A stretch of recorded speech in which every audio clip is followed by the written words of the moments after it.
안녕하세요. 송은섭입니다. 기도와 응원해 주시는 분들께 감사합니다. 코로나 상황에 따라서 비대면 온라인 예배를 드리기를 원합니다. 조금 좋은 소식이 있죠.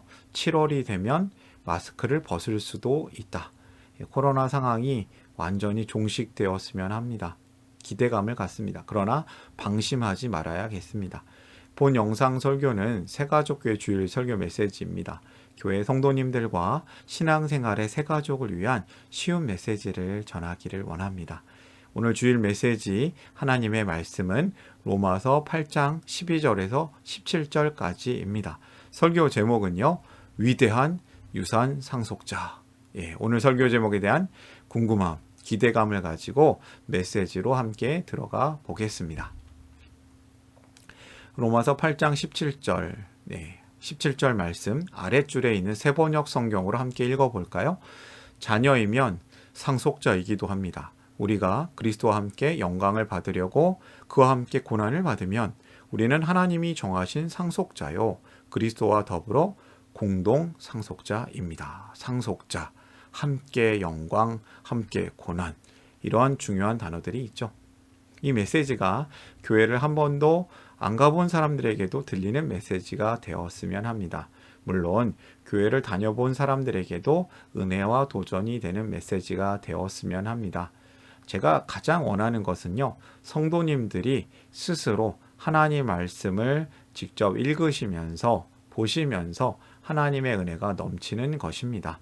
제가 도와드리기를 원합니다. 제가 전하는데요, 들으시는 분들을 억지로 웃기려고 하거나 자극적인 말을 하고 싶지는 않습니다. 담백하게 전하길 원합니다. 성경 본문이 전하는 메시지를 그대로 전했으면 합니다. 제가 예화로 오늘 이야기를 시작하려고 하는데요. 이건희 회장님 돌아가셨는데요. 상속 재산이 아주 크죠. 26조 원. 이 돈이 얼마나 크냐면 제가 계산해 봤어요. 2만 원 치킨 6억 마리 분량이고요. 120만 원짜리 노트북이 1000만 대. 어마어마합니다. 이 어마어마한 유산은 누구의 것입니까? 이 회장님 자녀들의 것이 되었죠. 상속 증여를 통해서 아버지의 것은 자녀의 것이 되었습니다. 성도님들은 누구의 자녀입니까? 엄마 아빠 자녀죠. 성도님들은 온 세상의 주인이신 하나님의 자녀입니다. 믿어지나요? 믿습니까? 하나님이 온 세상의 주인이신데요. 그분의 자녀가 누릴 수 있는 복은 얼마나 클까요? 그 복이 여러분에게, 저와 여러분에게 넘쳤으면 합니다. 그리고 복 좀 나눠주세요. 오늘 설교를 위한 세 가지 질문을 준비했습니다. 이해하기 쉬운 질문이에요. 답도 쉽습니다. 오늘 메시지를 들으시는 분들이 성경을 이해하는 중요한 세 가지 기둥이 되었으면 합니다. 제가 이 질문을 통해서 도와드렸으면 합니다. 저희 설교 메시지도 도움이 되시겠지만 하나님의 말씀 성경이 우리 성도님들 각자에게 직접 주시는 은혜가 있기를 원합니다. 제가 첫 번째 질문 한번 읽어보겠습니다. 어떻게 하면 죽지만 어떻게 하면 살 수 있는가? 본문이 뭐라고 말할까요? 로마서 8장 12절, 13절을 읽어볼까요? 그러므로 형제자매 여러분, 우리는 빚을 지고 사는 사람들이지만 육신의 빚을 진 것이 아닙니다. 우리는 육신을 따라 살아야 할 존재가 아닙니다. 여러분이 육신을 따라 살면 죽을 것입니다. 그러나 여러분이 성령으로 몸의 행실을 죽이면 살 것입니다. 사즉생, 생즉사. 어디서 많이 들어본 얘기 같죠? 살면 죽고 죽으면 산다. 살면 죽고 죽으면 산다. 이 모순된 말 같은데요. 우리가 육신을 따라 살면 죽을 것이다. 죄의 결과입니다. 그러나 성령으로 살면, 성령으로 몸의 행실을 죽이면 살 것이다. 의의 결과입니다. 이 의는 우리의 의가 아니죠. 예수님의 의, 예수님의 정의로우심. 이 아주 재미있는 표현입니다. 살면 죽고 죽으면 산다. 성령을 받은 사람만이 예수님을 믿는 사람이 됩니다. 그래서 성도는 성령님을 통해서 예수님을 믿게 되는데요. 그 예수님을 믿은 자가 죄를 용서받게 됩니다. 예수님께서는 몸의 행실, 즉 죄를 죽이시기 때문에 믿는 자가 죄가 없어지기 때문에 사는 것입니다. 살면 죽고 죽으면 산다. 다시 한번 말씀드리면 성도는 죄로 인해서 죽을 존재가 아니고요. 성령으로 살 존재입니다. 저랑 여러분이 살 존재입니다. 그래서 살이 찌나요? 죄송해요. 성도님들은 성령의 인도하심, 하나님의 말씀에 순종을 따라 살면, 죄를 죽이게 되면, 예수님을 믿으면 죽음에서 벗어나 생명을 얻는다는 말씀입니다.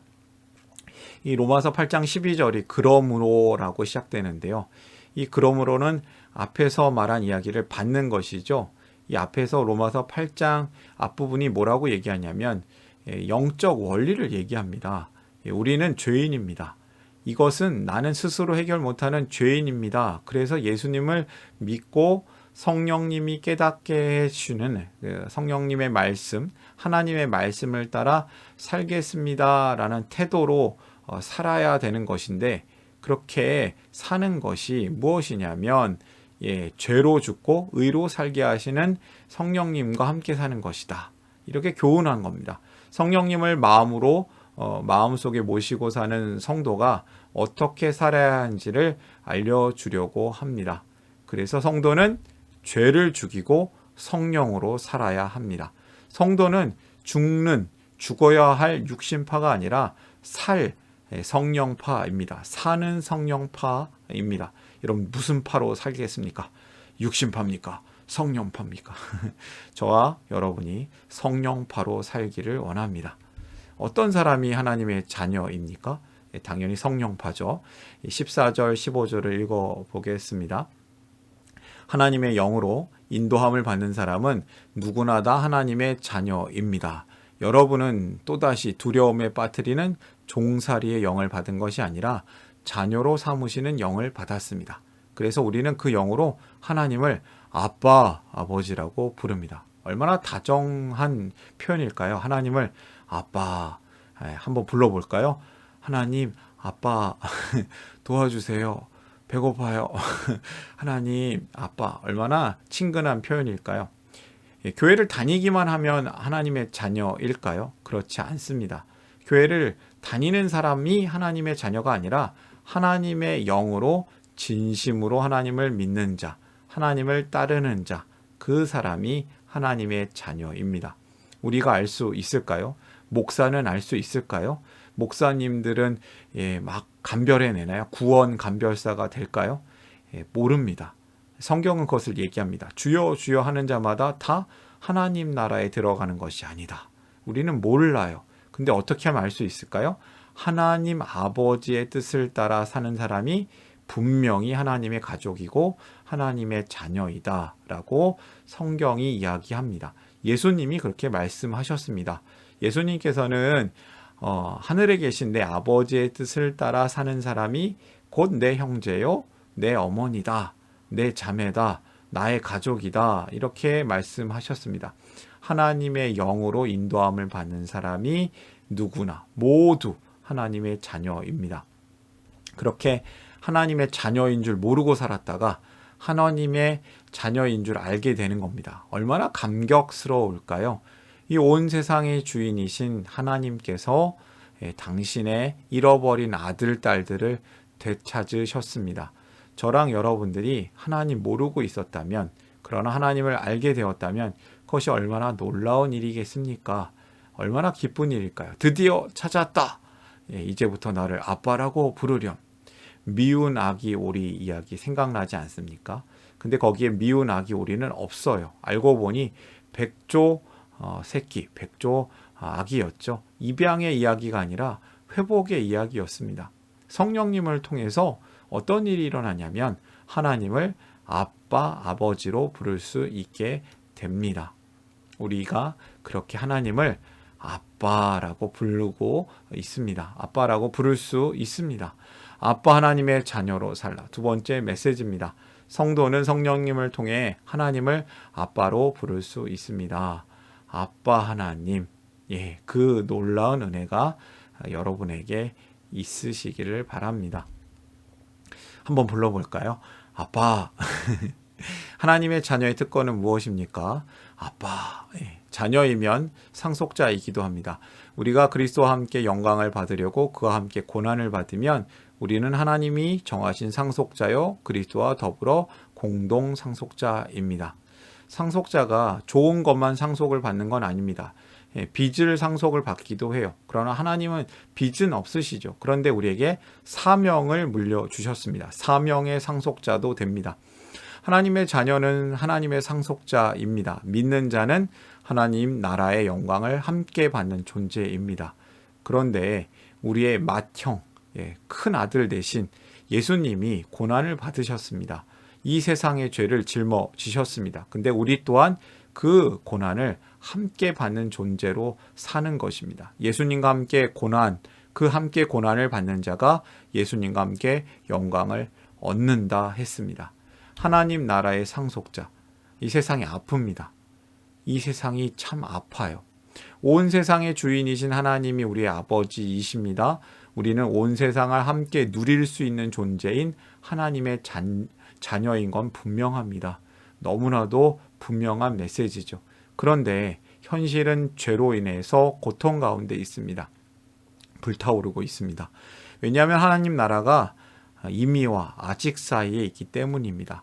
완성될 하나님 나라는 다시 오시는 예수님이 오실 때 그때 완성이 됩니다. 완전히 임하는 그날까지에는 고통이 있습니다.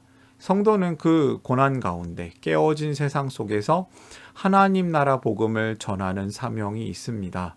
그날이 올 때까지 예수님과 함께 고난, 함께 영광의 삶을 사는 것이 성도의 삶입니다. 세상은 깨어져 있습니다. 그러나 우리는 걱정하지 마십시오. 걱정할 것이 없습니다. 성도요, 걱정하지 마세요. 예수님이 이기셨습니다. 우리는 결국 승리하는 하나님 나라의 상속자이기 때문입니다. 마지막 세 번째 메시지는요. 그래서 예수님과 함께 상속자로 살라. 성도는 예수님과 함께 고난, 함께 영광의 삶을 삽니다. 아멘. 오늘의 메시지를 정리하겠습니다. 첫 번째, 죄를 죽이고 성령으로 살라. 더 이상 죄에 묶여있지 마십시오. 성도는 죽는 육신파가 아니라 사는 성령파입니다. 성령파. 무섭나요? 두 번째, 아빠 하나님의 자녀로 살라. 성도는 성령님을 통해서 하나님을 아빠로 부를 수 있습니다. 이것이 아주 강력한 증거이죠. 우리가 하나님의 자녀인 증거입니다. 세 번째요, 예수님과 함께 상속자로 살라. 성도는 예수님과 함께 고난, 함께 영광의 삶을 삽니다.